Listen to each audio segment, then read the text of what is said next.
Comenzamos el desarrollo de la unidad número 4, donde vamos a tratar el tema de los atentados contra la dignidad humana y vamos a hablar en líneas generales de todos los atentados, o sea, de los que podríamos llamar más relevantes.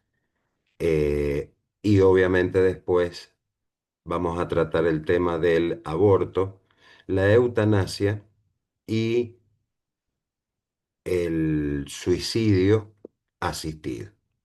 Bueno, como en los desarrollos de otras unidades se ha hecho, se presenta el contenido de la unidad, aspectos generales de lo que es dignidad humana, concepto de la misma, aborto, eutanasia, muerte digna, y esos van a ser los ejes en los que se va a centrar el desarrollo de esta unidad. Bueno, comenzamos primero con los atentados en general contra la dignidad humana y como en otras oportunidades se ha dado, podríamos decir que los atentados contra la dignidad humana parten de la base de esta ofensa al concepto, a la característica, a la cualidad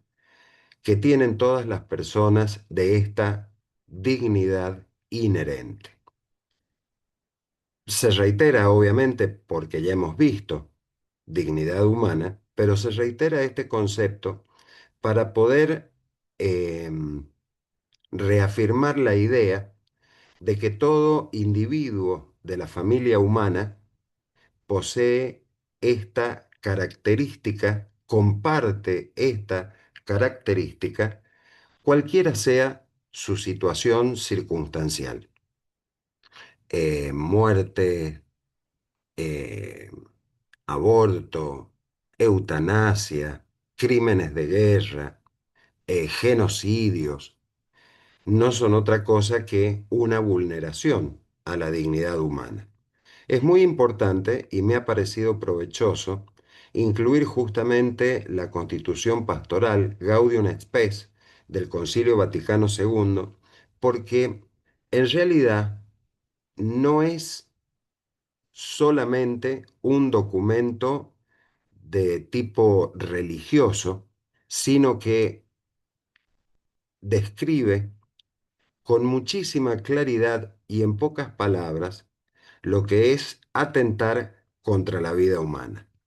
Y lo que dice específicamente dentro de la extensión de dicho documento es que cuanto atenta contra la dignidad, homicidios de cualquier clase, genocidios, aborto, eutanasia y el mismo suicidio deliberado, cuanto viola la integridad de la persona humana, como por ejemplo las mutilaciones, las torturas morales o físicas, los conatos sistemáticos para dominar la mente ajena, cuanto ofende a la dignidad humana, como son las condiciones infrahumanas de vida, las detenciones arbitrarias, las deportaciones, la esclavitud, la prostitución, la trata de blancas y de jóvenes, o las condiciones laborales degradantes que reducen al operario al rango de mero instrumento de lucro sin respeto a la libertad y a la responsabilidad de la persona humana.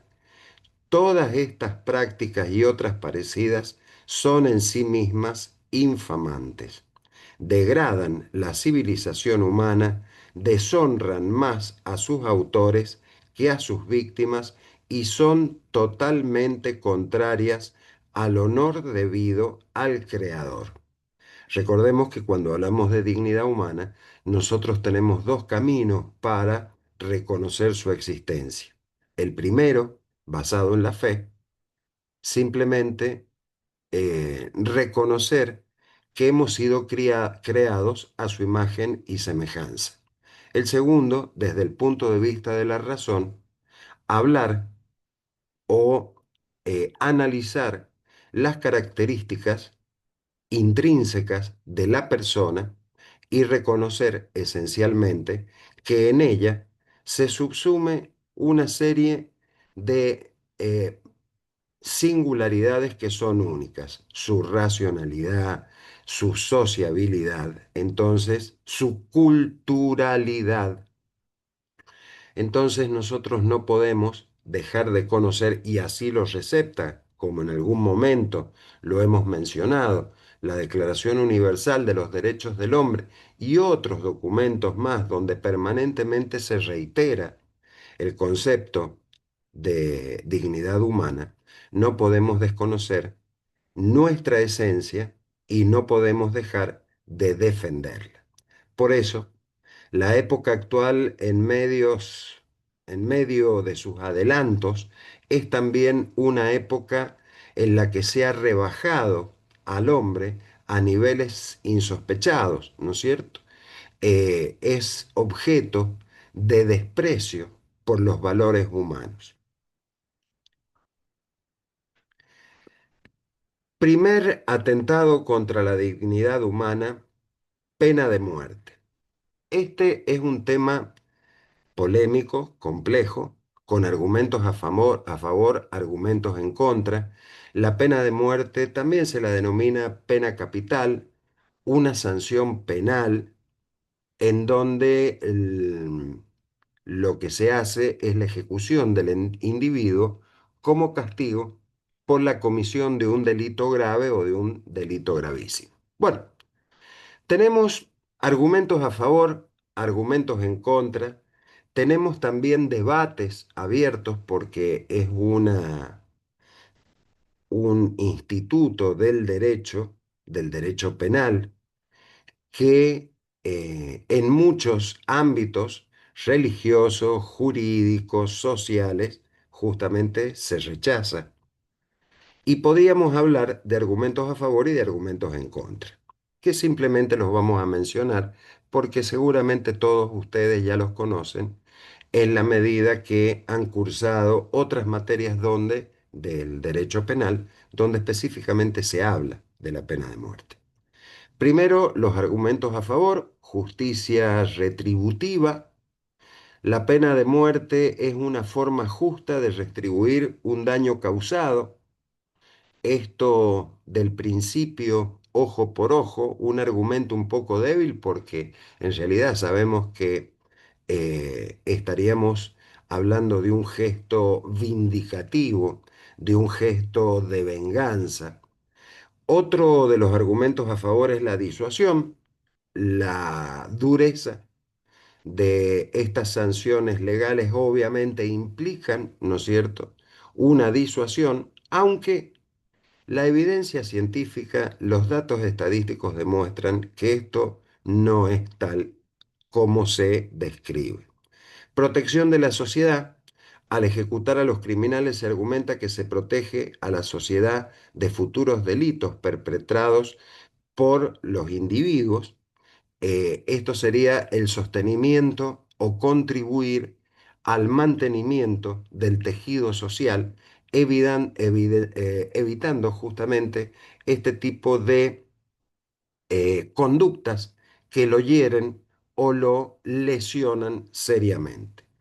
Y finalmente el costo, que esto es un argumento propiamente instrumental, podríamos decir utilitario, en el que la razón de peso para tener implementada la pena de muerte vendría determinado porque es mucho más económico que mantener con vida al reo condenado de un delito gravísimo que no va a poder alcanzar la libertad, es decir, la prisión perpetua.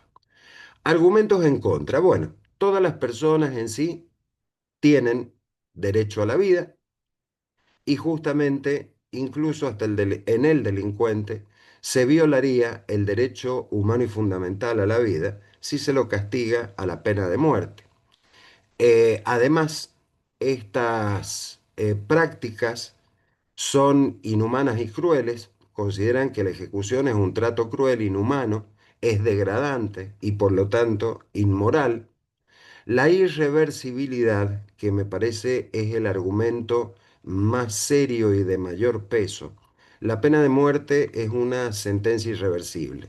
¿Qué es lo que significa esto? Que cuando se ejecuta a una persona no hay vuelta atrás y el problema se plantea cuando la ejecución ha sido sobre un inocente. Bueno, hay cuestiones de discriminaciones y perjuicios. Se ha demostrado muchas veces que la pena de muerte se aplica de manera discriminatoria con mayores probabilidades de ser aplicada a personas de minorías étnicas o de bajos recursos. Esto no es un dato novedoso.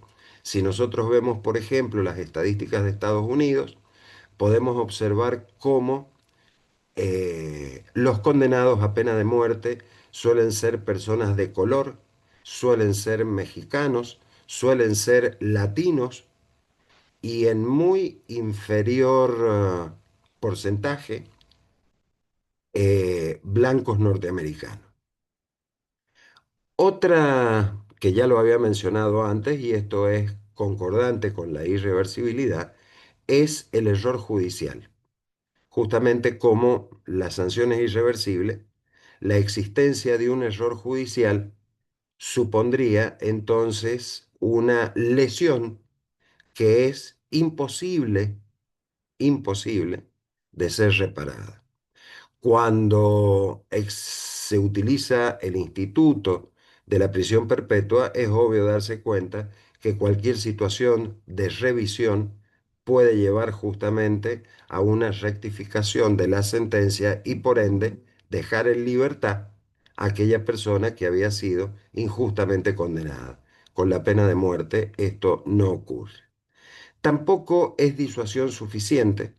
Muchas veces se la menciona la pena de muerte como un elemento disuasivo, pero las estadísticas demuestran que la delincuencia, a pesar de que conocen la existencia del mandato legal y de la sanción penal, no baja la tasa de criminalidad de estos delitos gravísimos con la pena de muerte. Y en cuanto a los costos, bueno, este argumento utilitario que antes habíamos mencionado es mucho más económico implementar la pena de muerte que mantener la vida del condenado durante años. El debate se da en distintos contextos, es decir, los argumentos que recién se han expresado a favor y en contra de la pena de muerte, bueno, muchas veces difieren de país a país. En la Argentina, la pena de muerte abolida por la Constitución de 1994 ponía fin al instituto, aunque esta información no es del todo correcta porque en realidad es recién en el año 2007 donde eh,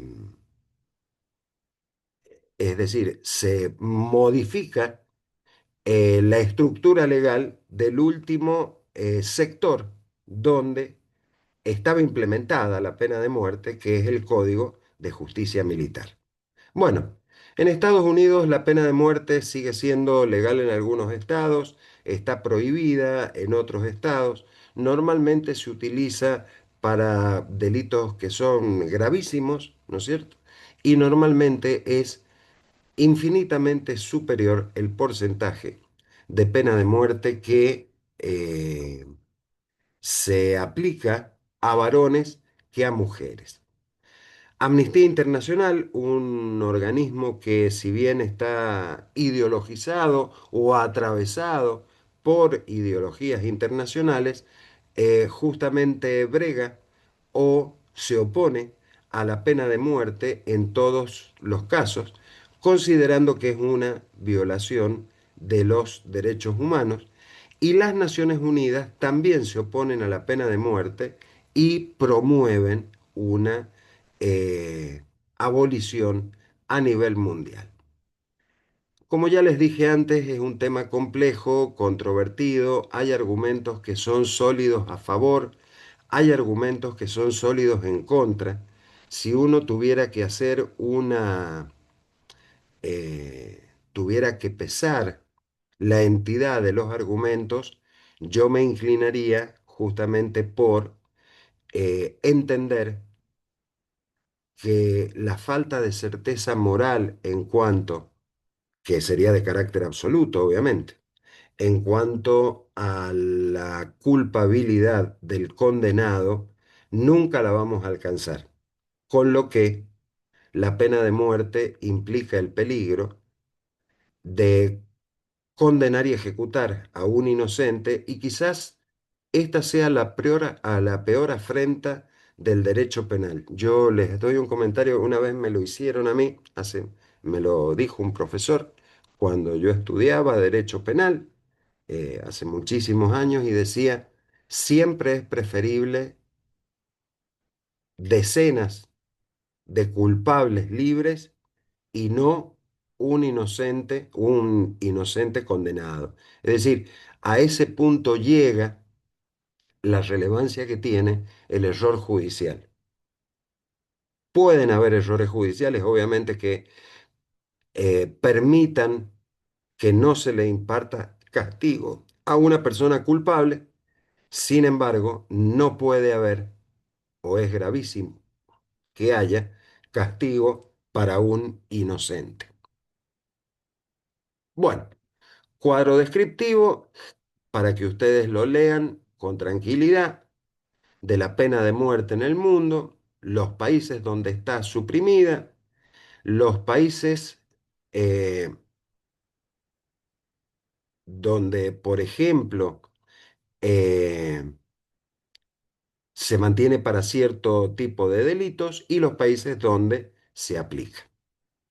Si ustedes se fijan, las zonas de excepciones son justamente más o menos la mitad de la superficie del globo, mientras que hay otros países donde prácticamente también es la mitad, donde se aplica la pena de muerte. Bueno,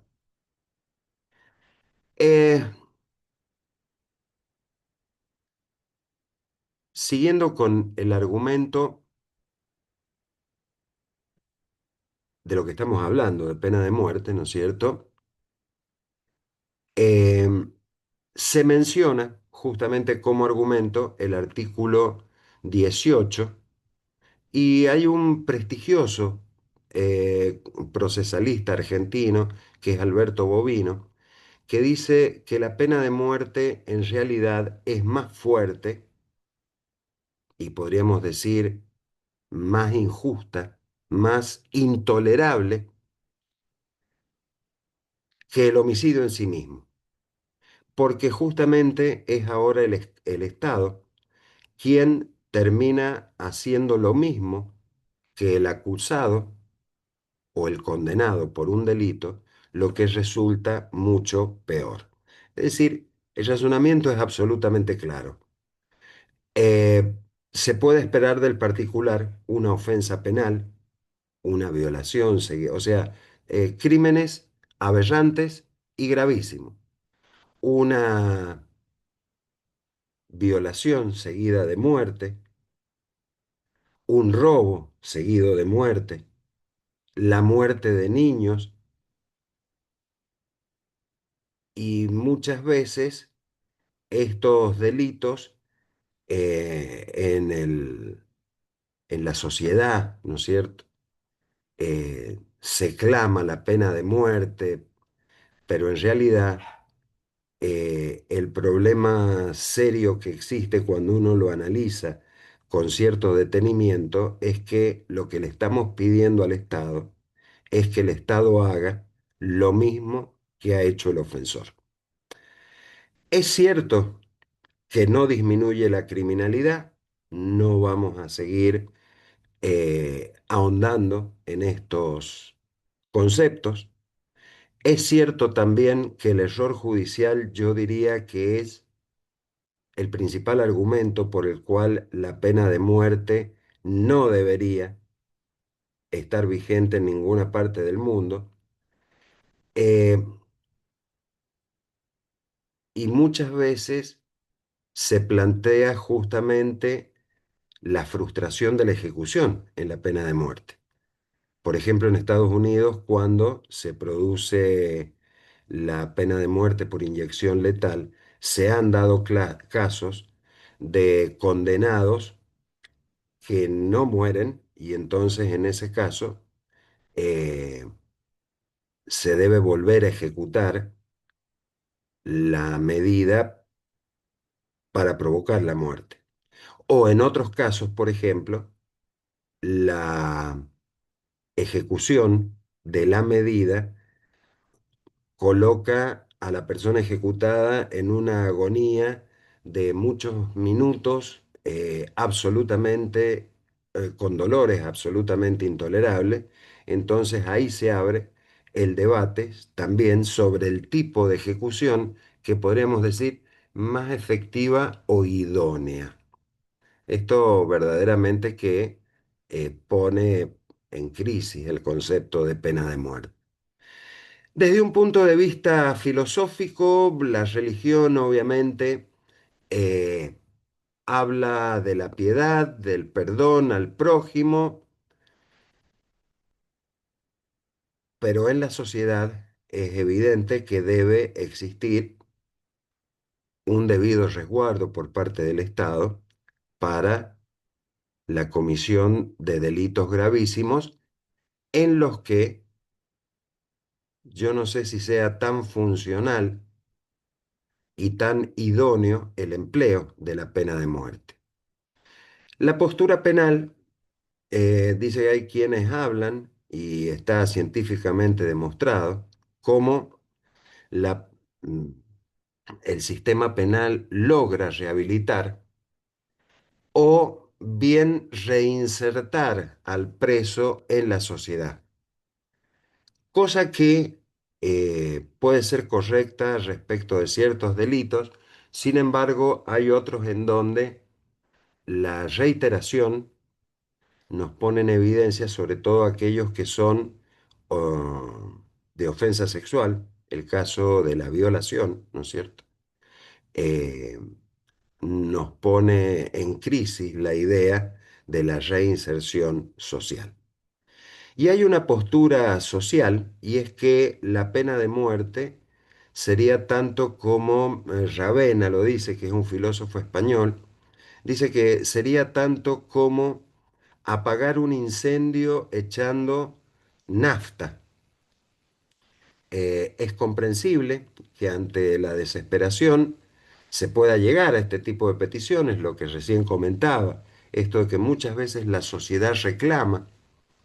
Sin embargo, no, con la implementación de este tipo de sanciones no se ha solucionado nada en ningún sitio, y lo que hace es agravar la situación, convirtiendo al Estado en un ente que acaba ajusticiando a los ciudadanos, aun cuando sean culpables. Es decir, podríamos decir en esto que, eh, o podríamos concluir que la sociedad tiene la obligación de respetar la vida de las personas y asume también la carga de la sanción por los delitos gravísimos, respetando la vida o debiendo respetar la vida del preso. Salimos de pena de muerte y entramos al tema de genocidios.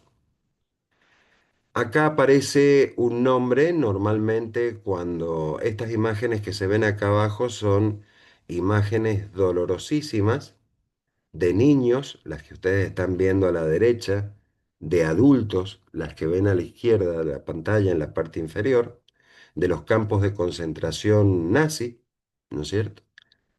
Y reflejan en alguna medida eh, la realidad de la dignidad humana ofendida a lo largo de la historia, de distintas formas, porque no es solamente el tema de lo que se conoce con mayor frecuencia con la denominación holocausto. La palabra holocausto, hago una aclaración, y por eso acá en la imagen está resaltado en rojo otra expresión. Eh, Se habla de holocausto a los crímenes o al genocidio judío durante la Segunda Guerra Mundial, pero en realidad la palabra holocausto equivale a sanción o castigo divino, es decir, el castigo que Dios le manda al hombre. Y en realidad, esto no fue un castigo que Dios le mandó a los judíos por el hecho de ser judío. Esto es verdaderamente una calamidad del siglo XX, eh, y esta calamidad, esta catástrofe del siglo XX, es lo que los judíos llaman Shoah. Bueno,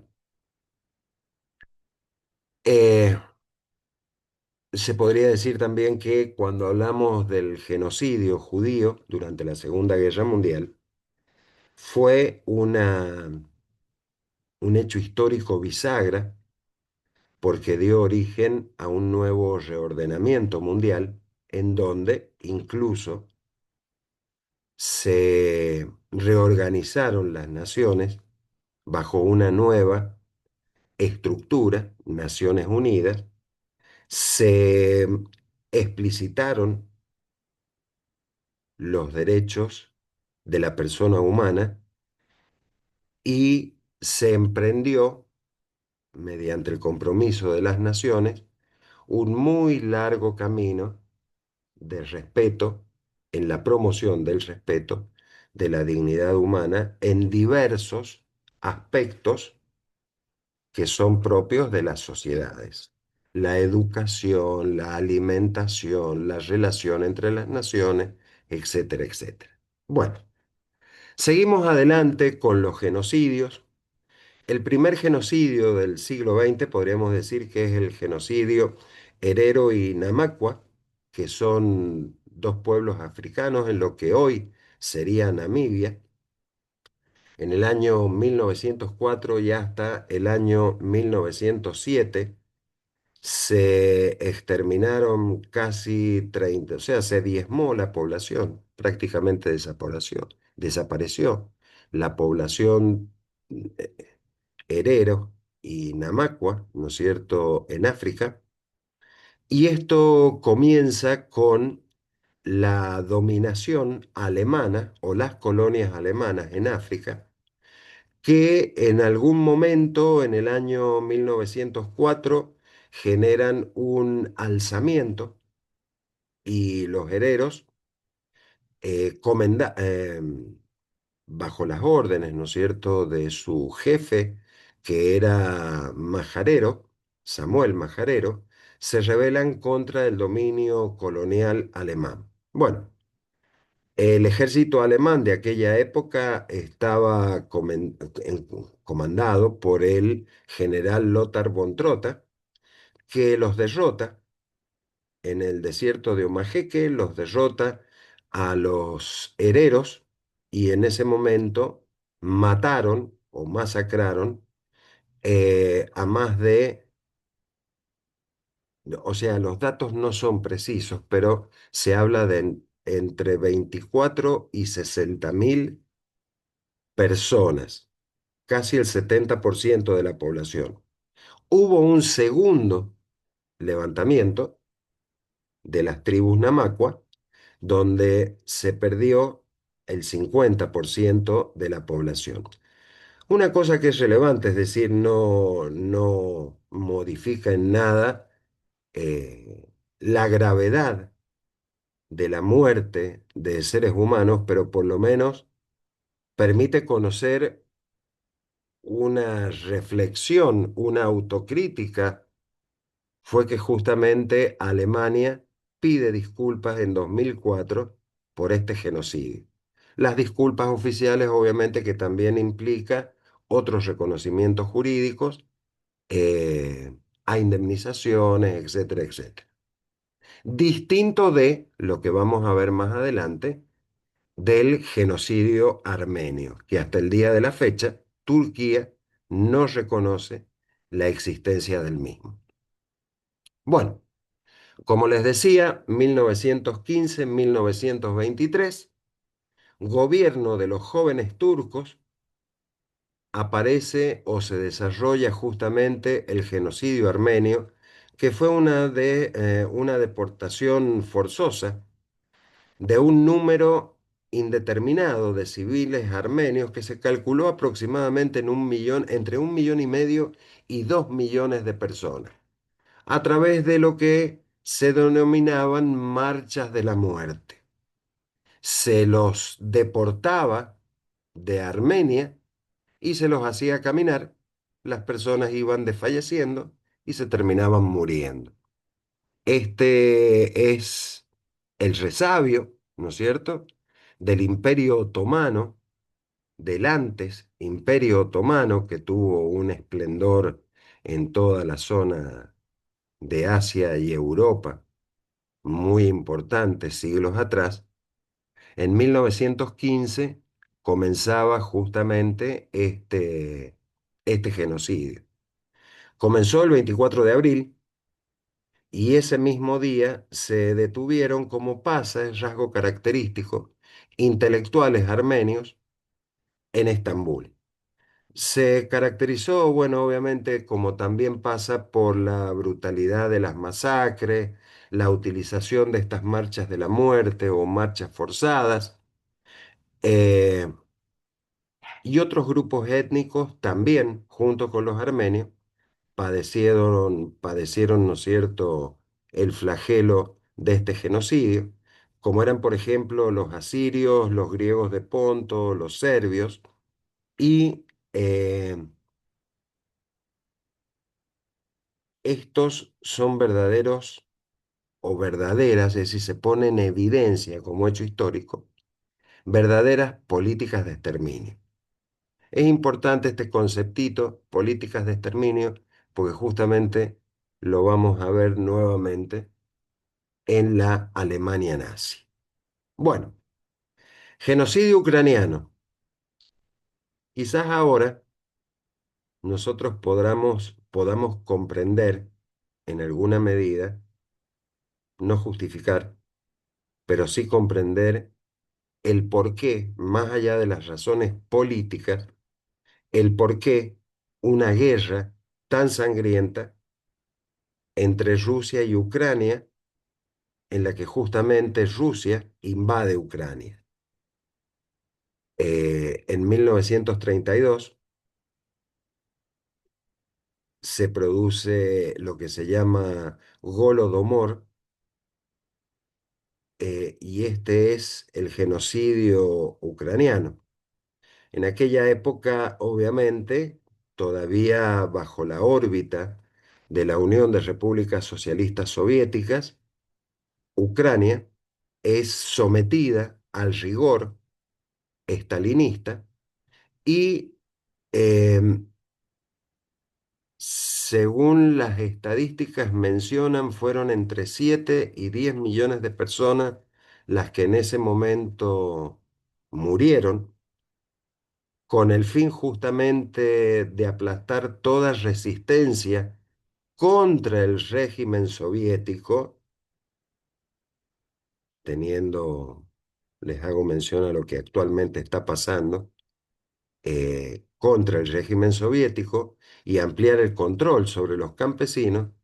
Las autoridades rusas justamente ampliaron lo que sería cuotas de producción de campo, de los productos del campo, bueno, y se generó una hambruna eh, generalizada y además artificial que terminó provocando la muerte de millones de personas. Bueno, esto fue como consecuencia, les comentaba, del aumento de estas cuotas de producción de comida que llevó al agotamiento de los suministros de los graneros ucranianos, eh, y eso claramente dicho supuso la muerte de hambre de millones de personas.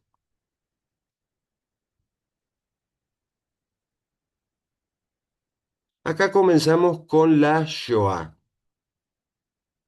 Lo que estamos viendo acá, la imagen de la derecha, es un soldado alemán, un soldado nazi, que evidentemente ha rematado a una persona que está tirada en el piso en un campo y como ustedes podrán apreciar, esa persona es una mujer que seguramente debe haber sido violada y después la persona, ¿no es cierto?, es ejecutada. Es muy significativo entender que el genocidio alemán, genocidio nazi del pueblo judío, en realidad fue un punto de bisagra en la humanidad porque planteó esta idea central de la sistematización del concepto de dignidad humana y además definió desde el punto de vista jurídico los conceptos de genocidio. Una aclaración, vamos a ver más adelante, en esta primera parte del desarrollo de esta unidad de atentados contra la dignidad humana, vamos a ver un poco más adelante delitos de lesa humanidad que en realidad no constituyen genocidios, porque suele haber una confusión, en algunos casos deliberada, una confusión en algunos casos aprovechada ideológicamente de emplear el término genocidio en situaciones donde el genocidio no existe. Bueno, el conflicto de la Segunda Guerra Mundial toma 6 millones de judíos, eh, las políticas criminales contra los judíos comienzan en Alemania en los años 30 y fueron paulatinamente incrementándose. Y a pesar de que como hecho histórico nunca se rescató ningún documento del cual surgiera de modo expreso la existencia de una orden militar para el exterminio, se entiende que las órdenes desde el alto mando del ejército alemán fueron impartidas verbalmente para que se implementara justamente esta política de exterminio de los judíos. Una cosa que es importante aclarar, a modo de prevención, es que justamente en Alemania no hubieron campos de concentración. Los campos de concentración, por lo menos los más conocidos históricamente, ¿no es cierto? Los campos de Auschwitz y Treblinka estaban en Polonia. Bueno, eh, a finales de 1941, otoño, en el otoño de 1941 y en la primavera de 1942 ya la política de exterminio, esta orden de exterminio, se empieza a ejecutar eh, en forma abierta. Y quien se puede considerar el autor intelectual, ¿no es cierto?, de esta Shoah judía, fue justamente Heinrich Himmler, que eh, seguía o implementaba esta retórica antisemita que fue la que terminó incentivando el genocidio judío en la Segunda Guerra Mundial. Bueno, no solamente fueron los judíos en la Shoah, sino que lo que ellos llamaban catástrofe, fíjense ustedes también, de acuerdo a las culturas, las denominaciones del genocidio, los judíos hablaban de Shoah, catástrofe. El término holocausto, en realidad, hasta si se quiere, podríamos decir, es un término comercial, es un término vulgar o como vulgarmente se conoce el genocidio judío. El judío, la historia, habla de Shoah como catástrofe del hombre, producida por el hombre, respecto del hombre o del pueblo judío. En esta Shoah no cayeron solamente judíos, sino que también cayeron gitanos que hablaban la lengua romaní, es decir, gitanos rumanos. Y fíjense que mencionaba ahora esto de la trascendencia cultural, el impacto cultural que tiene justamente estos episodios tristísimos, que los gitanos hablan de porraimos, devoración. Los judíos hablan de catástrofe, los pueblos gitanos hablaban de porraimos o devoración. Bueno, el genocidio gitano fue el intento de la Alemania nazi justamente de eliminar a los pueblos gitanos de Europa y se presume que fueron entre 250 y 500.000 los gitanos, ¿no es cierto?, que fueron también exterminados.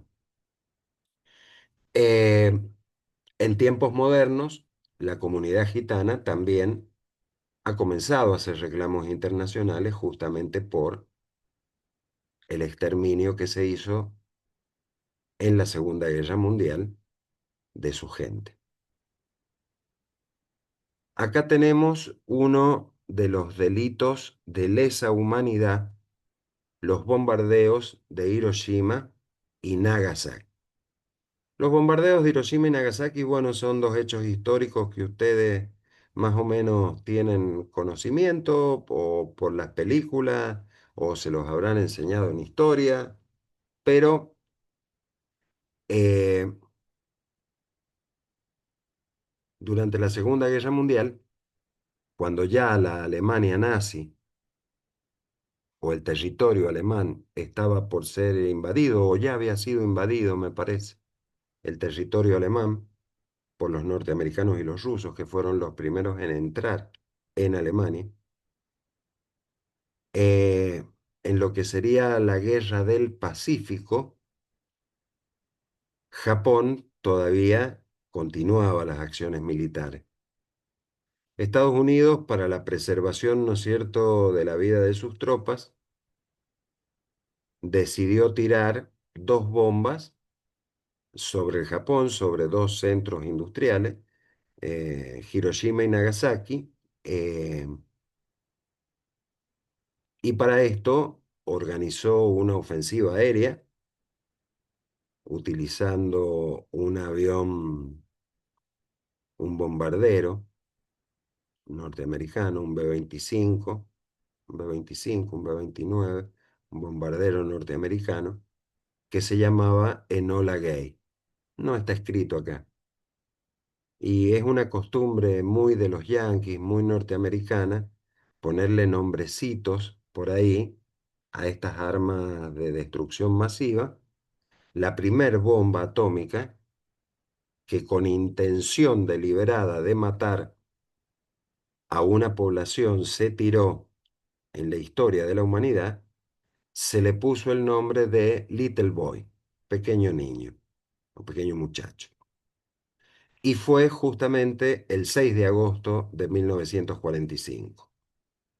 Entre las dos bombas murieron más o menos 250.000 personas y se podría decir que en realidad un poco lo que recién les hacía el comentario, no se podría eh, conceptualizar el bombardeo de Hiroshima y Nagasaki, es decir, haber tirado bombas nucleares sobre Hiroshima y Nagasaki, como genocidios, sino que son verdaderamente delitos de lesa humanidad.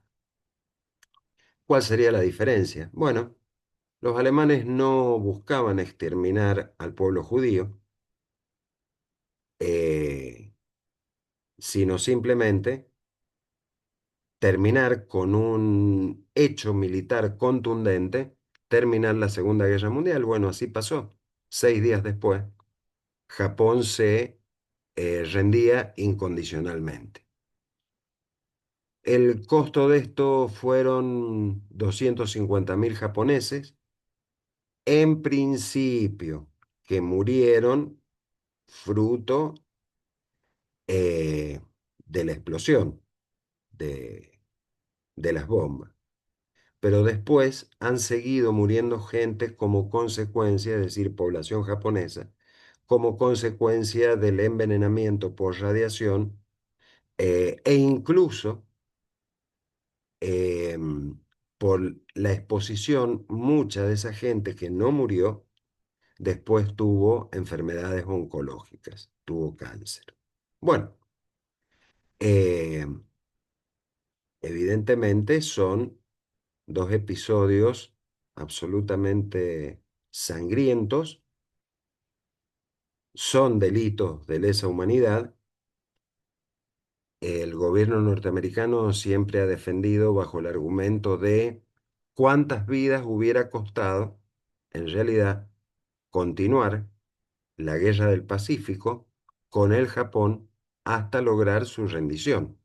Es decir, con un criterio utilitarista, esta idea de, eh, con el menor sacrificio de vidas posible, hemos terminado la Segunda Guerra Mundial.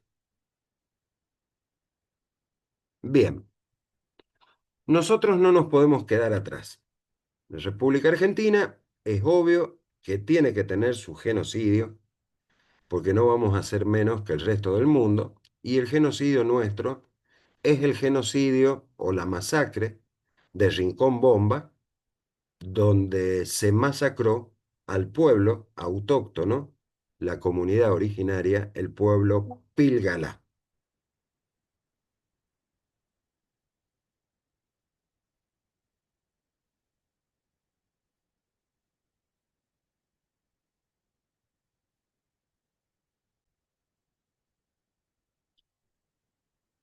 El genocidio de la comunidad Pilgalá se produjo históricamente en la Argentina, en la localidad de Rincón Bomba, durante la primera presidencia de Juan Domingo Perón.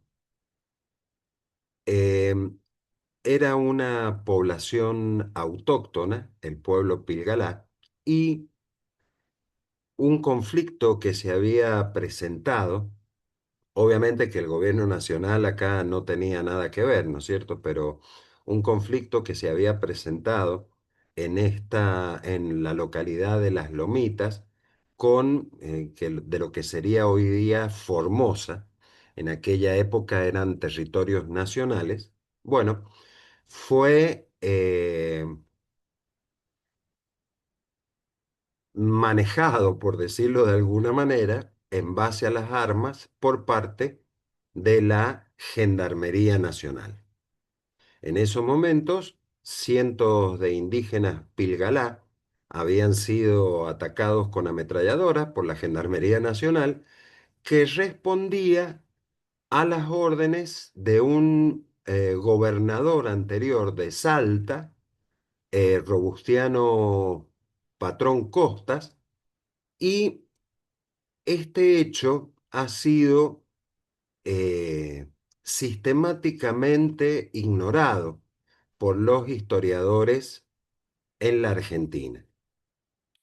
Entre el 10 de octubre y el 5 de noviembre de 1947, cuando el gobierno nacional, cuando Perón toma conocimiento de que habían sido exterminados de esta manera tan cruenta, ¿no es cierto?, por oficiales de Gendarmería Nacional, más de 1.000 personas, donde habían mujeres, niños, ancianos y los hombres del pueblo, la gente del pueblo, ¿no es cierto?, los hombres del pueblo, decidió enviar 3 vagones de tren con mercadería, con alimentos, y con medicamentos a la localidad para la población, que había quedado devastada. Bueno, ese tren que había sido mandado con esa finalidad fue detenido en la ciudad de Formosa, se les quitó parte de la carga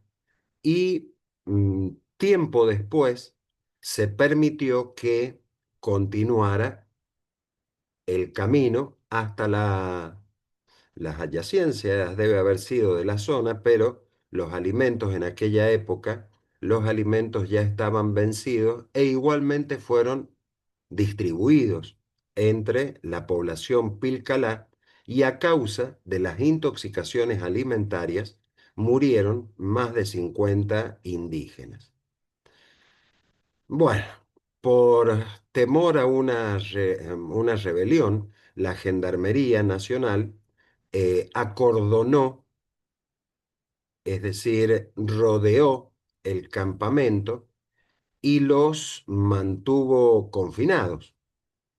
El día 10 de octubre, en medio del conflicto, el cacique de la comunidad, que se llamaba Pablito, junto con más de 1000 mujeres y niños y hombres, con retratos grandes de Perón y Evita, fueron a dialogar con el comandante de la gendarmería, pero estos fueron masacrados directamente y murieron fusilados en lo que se llama el Campo del Cielo.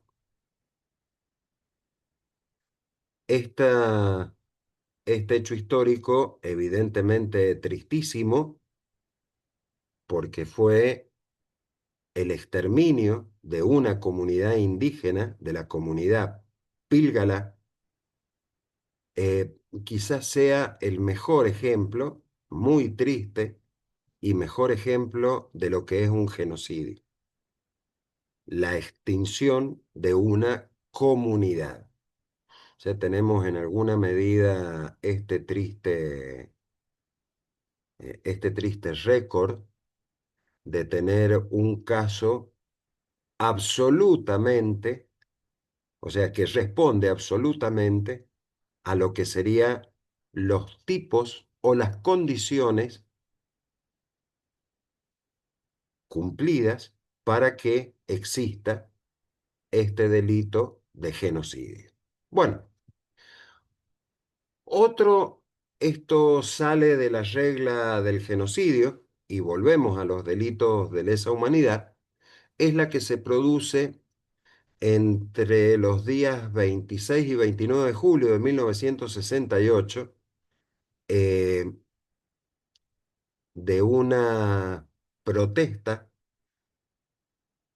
que se produce en México, en donde eh, sectores estudiantiles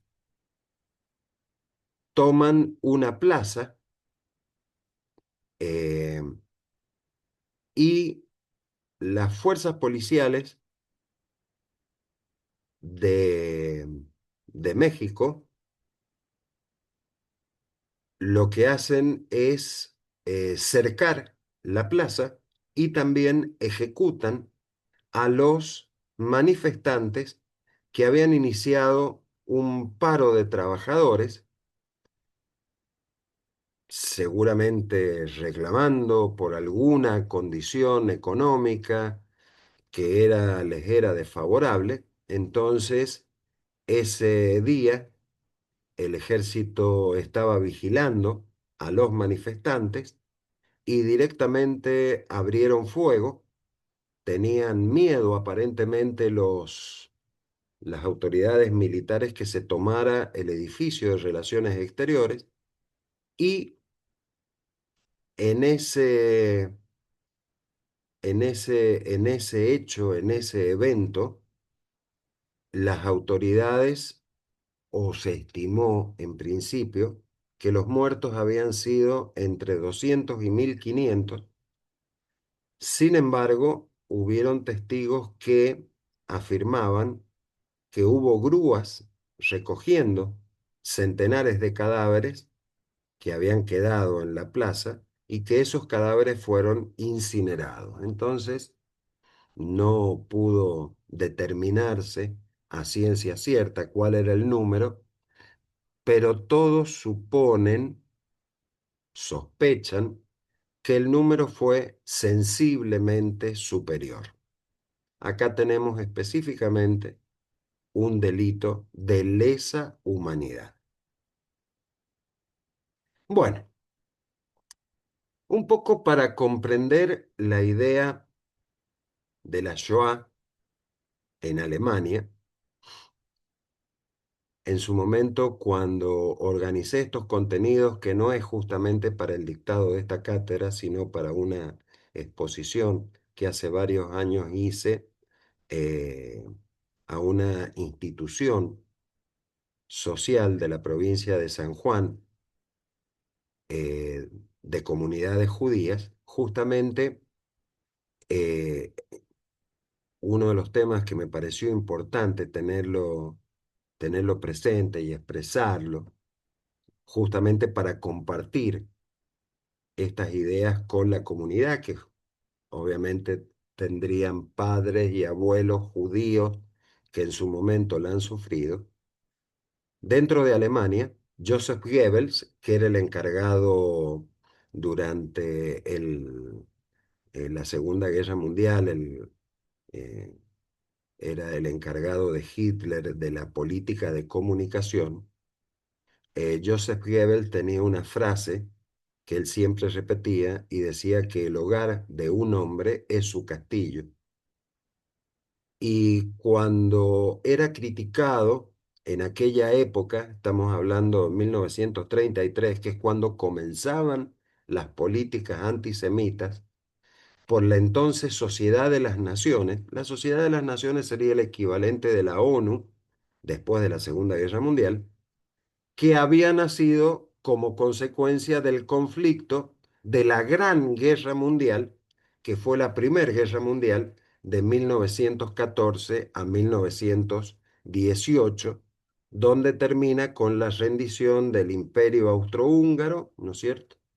Las condiciones que se impuso de rendición fueron infamantes, y en ese contexto histórico, la Sociedad de las Naciones criticaban fuertemente a Alemania por las políticas antisemitas, a los que sistemáticamente el gobierno alemán, gobierno democrático, eh, contestaba, y Goebbels en particular contestaba: hacemos lo que queremos con nuestros diversos adversarios y en particular con nuestros judíos, a los que consideraban enemigos internos. Es decir, queda en evidencia el grado de odio racial que existía en la Alemania nazi respecto de este sector de la comunidad o de la sociedad alemana. No nos olvidemos que los ejecutados eran judíos, pero antes de ser judíos eran alemanes. Es decir, aquellos que vivían en Alemania, muchos de ellos intelectuales, ingenieros, médicos, abogados, eran alemanes judíos. Y así todo, es más, un hecho histórico que no viene al caso, pero es un dato de color para que lo tengan en cuenta. Cuando muere la madre de Hitler, que murió, me parece que fue en 1915, no recuerdo el nombre, pero el médico que la trató y que era justamente eh, un médico muy generoso con la gente, porque Hitler en la época en la que la madre muere era una persona que tenía muchos problemas económicos, es decir, tenía una situación, se podría decir, económicamente muy frágil. no tenía con qué tratar la enfermedad de la madre y un médico judío fue justamente el que le hizo el tratamiento que le permitió, me parece que tenía cáncer la madre, vivir varios años hasta que finalmente fallece.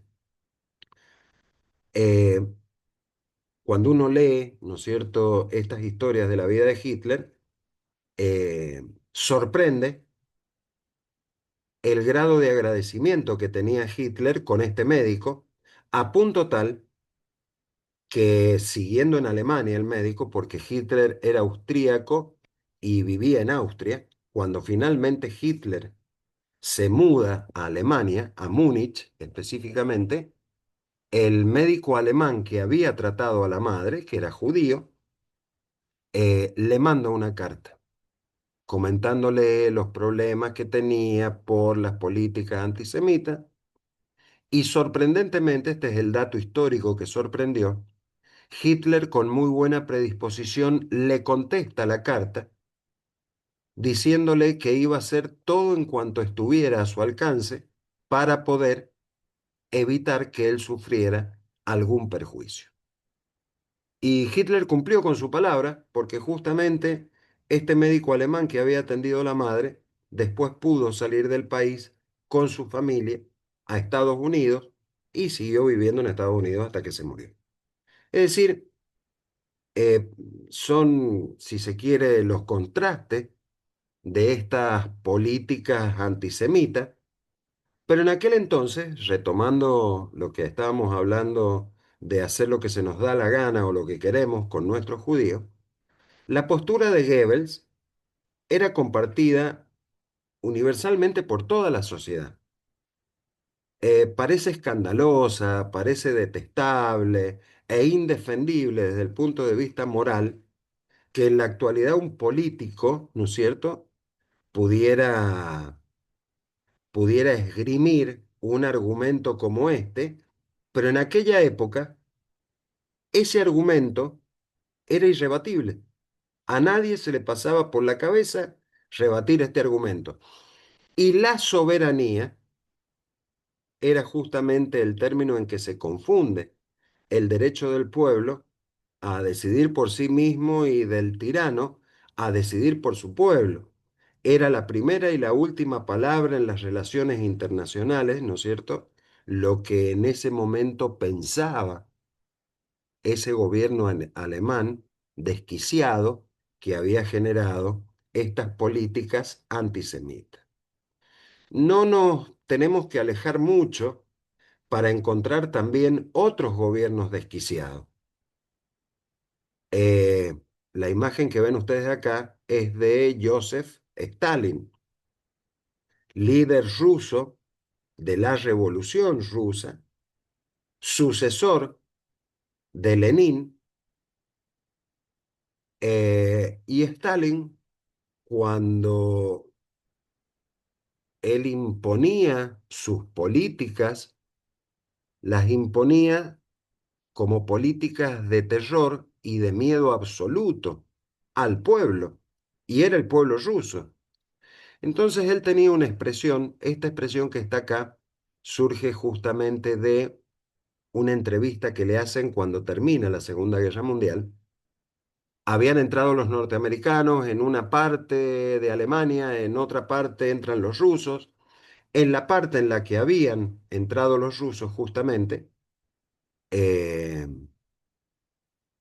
era, se habían producido muertes, violaciones, etcétera, etcétera. Y Stalin le contesta al periodista que le hacía una entrevista, la muerte de un hombre es una tragedia, la muerte de millones es una estadística. Es decir, el número en realidad hace insensible al hecho. Cuando a una persona se le muere un familiar, a un hijo se le muere un padre, a un padre se le muere un hijo, es verdaderamente una tragedia. Cuando uno escucha la muerte de decenas, de cientos, de miles o de millones incluso, no se siente nada. Uno simplemente se admira por el número de personas fallecidas. Esa era la imagen que tenía Stalin de los hechos, crímenes de lesa humanidad durante la entrada en Alemania por parte del ejército ruso.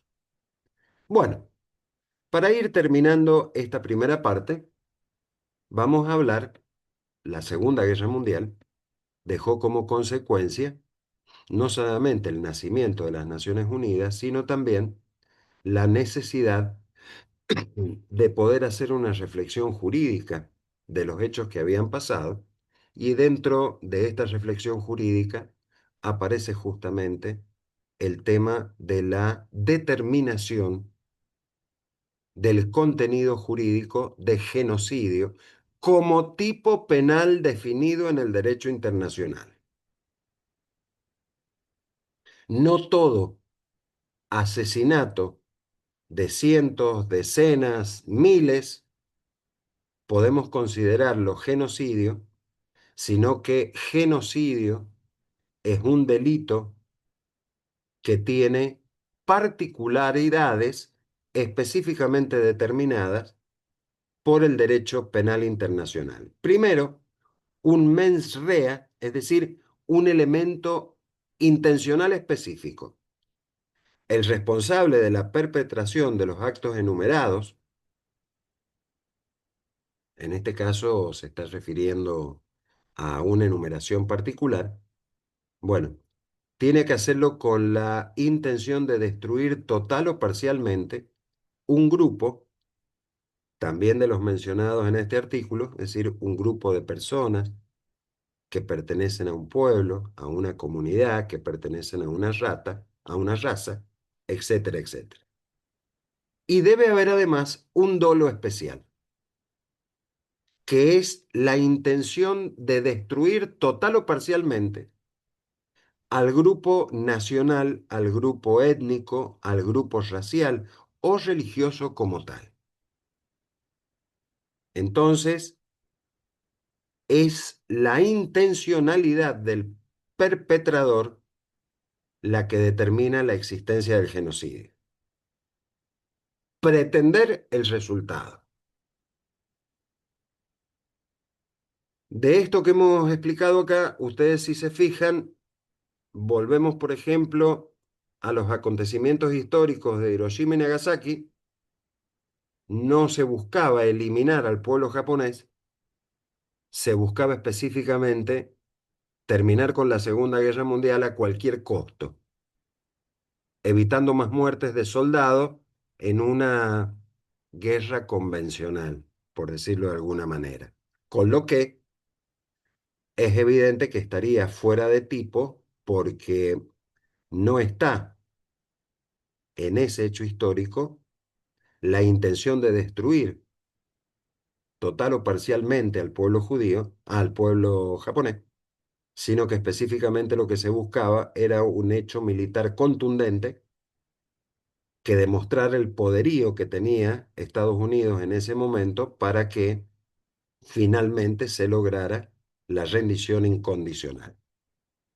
Bueno, la Convención contra el Genocidio y la jurisprudencia internacional requieren no solo que el objeto de los actos prohibidos sea un grupo permanente o estable, sino además que los perpetradores posean un pensamiento, una clara intencionalidad intelectual, que es lo que se denomina como mens rea genocida, la intención de eliminar esa etnia. Para constituir un genocidio, los asesinatos u otros actos prohibidos que se aleguen deben ser perpetrados con la intención de destruir total o parcialmente a un grupo nacional, étnico, racial o religioso. Esta categoría, grupo racial, étnico, grupo nacional o grupo religioso, es en realidad lo que nos define el objeto material del genocidio. Se ha hecho eh, este análisis de lo que es el delito de genocidio porque muchas veces en la República Argentina se utiliza, sobre todo en la divulgación, no en los ámbitos técnicos específicos, pero en la divulgación se utiliza la expresión dictadura genocida. Nada más lejos de mi parte esto de pretender defender o contrarrestar la barbaridad de los delitos que cometieron las juntas militares durante la última dictadura militar en la República Argentina. Gracias a Dios, esos hechos históricos no se volverán a producir. No es ni menos ni más grave, pero es en realidad otra cosa. Y eso sí tiene que quedar en claro porque somos abogados, ustedes están estudiando para hacerlo, que no es lo mismo un genocidio que un delito de lesa humanidad. No es ni más grave uno ni más grave el otro. Tienen diferencias, no son lo mismo. La dictadura militar cometió delitos de lesa humanidad, no actos específicamente genocidas. Bueno, eh, en la Alemania nacionalsocialista, la doctrina racial se expresó a nivel legislativo y judicial, ¿no es cierto? La misma fue aplicada por los tribunales raciales en el este de Europa y estaba conducida justamente por unidades móviles, grupos de tareas de exterminio que se denominaban Einsatzgruppen.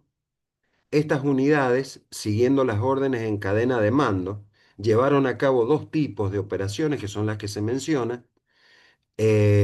Exterminio de dirigentes comunistas o judíos integrados en organizaciones sociales o políticas y operaciones raciales, donde las órdenes consistían en la eliminación de esclavos, judíos y demás razas consideradas como subhumanos o Huntermenschen, y por lo tanto culpables ante las leyes raciales promulgadas eh, y que debían ser eliminadas. Es decir, en Alemania existía la conciencia, la idea de que los problemas del pueblo alemán tenían su origen en la existencia de la comunidad judía y otras comunidades de subhumanos,